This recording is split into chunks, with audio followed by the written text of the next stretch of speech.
你有跟他讨论过吗？没有，我是有跟他说，一般这个就都会请夫妻一起出来面对。他说你不要叫我。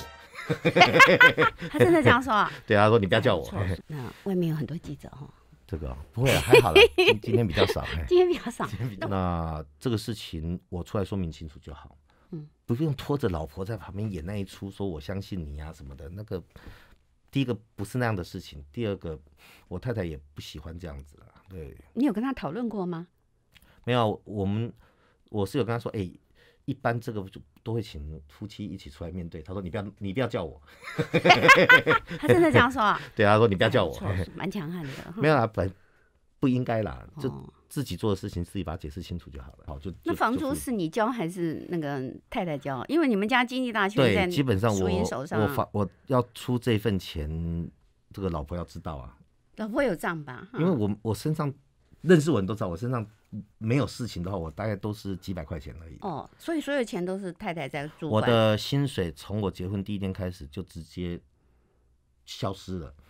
的账户都不在我这里，然后我的通告费都在信丰嘛。你付现款了？就说那大家都拿通告费来缴，所以通告费会少。所以这个要报告一下。被拍到说你出门的时候戴口罩，眼睛还斜斜看看外面有没有人。没有啊，人家还买早餐给你们吃，给你吃，然后你还带着早餐下楼。以后就不要乱吃人家送你的早餐，没加喝了，就那一次啊。然后让另外出来就出来啊，没有什么细细看。就你要找一个人麻烦，连他笑容你都会觉得是诡异的嘛。但是对我来讲，那段时间出门就是规定要戴口罩啊。不是，问题是吃早餐，如果真的是甜蜜早餐，应该是两个人坐在桌子上面一起吃才对呀。我那天问肉放啊，我提着我去办公室啊。对啊，那为什么要提着去办公室？因为我本来就要去办公室。对，我本来要去办公室，那有便车可以搭，其实那个次数其实很少。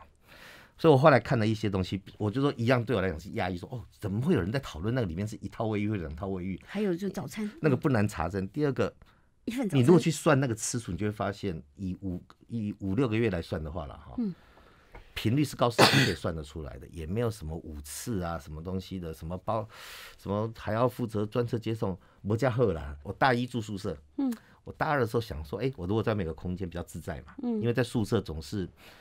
第一个，你一出房间门都还要穿的人模人样哈，然后因为你们是共同的，因为左右邻居都是立委嘛，然后到楼下都住卫警，就说你等于是住在一个严肃的地方啊，那负担得起偶尔用，那干脆就找一个床位，至少是自己的空间。我读成大的时候，我就租一个比较大的，就是有3房2厅，3个房间1个客厅嘛。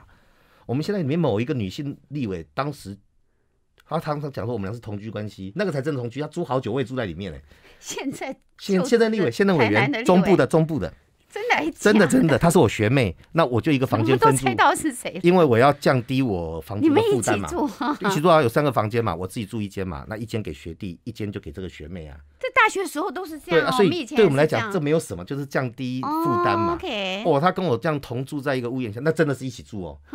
严议员这个不是啊，这个是空屋住，他偶尔来。